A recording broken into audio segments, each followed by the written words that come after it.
સાલ પડી ગઈ ને, પડી જાય.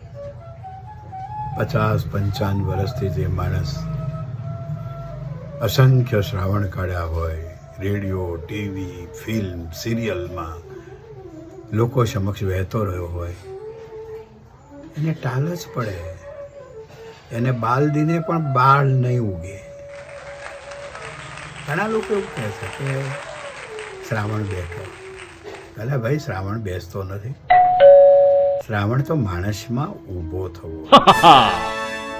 માણસને માણસ પ્રત્યે પ્રેમ ના હોય, કલાકારને કલાકાર પ્રત્યે લાગણી ના હોય, અને નકરું ઝેર ભર્યું હોય ને અંતરમાં. એના માટે શ્રાવણના મહિનામાં શિવજીના મંદિરના પગથિયા ઘસવાનો કોઈ જ અર્થ નથી. એ માત્ર ભક્તિ અને શક્તિનો બગાડ છે, ભીડ છે. ઘંટારો કરીને માત્ર એ ઘોંઘાટ ઊભો કરે. બસ ખાલી સ્વભાવ સુધારો ને તો એ શ્રાવણ બેસે. સ્વભાવ સુધારો, આત્મદર્શન કરો,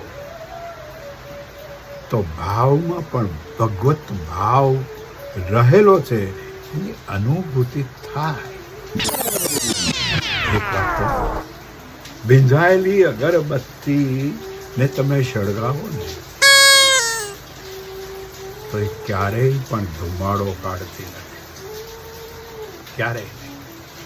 માત્ર અગરબત્તી સળગાવ્યાનો દેખાડો કરવો અને શ્વાસનો બગાડો કરવો એ જ વૃત્તિ છે. જીવનમાં સુખી રહેવું હોય ને, આત્મદર્શન કરો. ઘણા લોકો વગર દાઢીના ઋષિ બનીને મોટા મોટા આશ્રમ ખોલીને બેઠા હોય, એમ સવાર થાય ને સદાચારની વાતો કરે છે. એવું નહીં. હું કેવો છું એ તરફ દ્રષ્ટિ કરો. અરીસામાં માત્ર દેહ દેખાય છે, પણ દેહનું સાચું દર્શન દેખાતું નથી. આજના